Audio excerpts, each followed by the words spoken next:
Good afternoon, everybody. Welcome to this online presentations. Thanks to all of you for watching me tonight. Imagine a world where internet does not exist, where the only thing you can consume or produce around your city. No phones, no laptops, no extravagant clothes, just local products. My name is Alexandre Vial, Boss One at EHL, and tonight we're going to talk about free trade and its consequences on population all around the world. While trying to remain objective, I will present you, to my judgment, what are the negative sides of this trade policy for you to make your own opinion. Of course, I will also share my opinion on this subject during this presentation. Lastly, I will answer your questions at the end of this video. First, let's talk about France.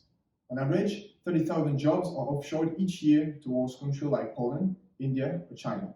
This means that every year, almost 30,000 people lose their job because it's less expensive to produce in low-wage country and pay more transports than do it on-site with local workers, such as it was done by Whirlpool, relocated from Amiens to Poland in 2017, occasioning the dismissal of hundreds of employees.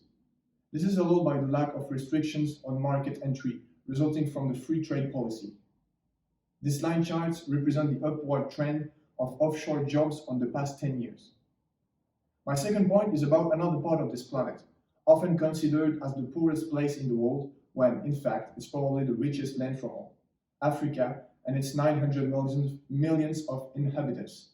But the cradle of humanity suffers from the exploitation of its lands by foreign companies, which redistribute only a tiny part of this production to the local populations. This is called the resource curse. The richer your land is, the poorer your people are. Because of a desire to liberalize, states refuse to intervene by setting clear limits on the production and use of resources by foreign companies. This pie chart shows the repartition of GDP in Africa in 2006, and you can see that more than half of African wealth leave the country towards China and some Western countries. Finally, free trade creates conflicts between the major world powers, all with the objective of controlling the international market. There is no shortage of examples.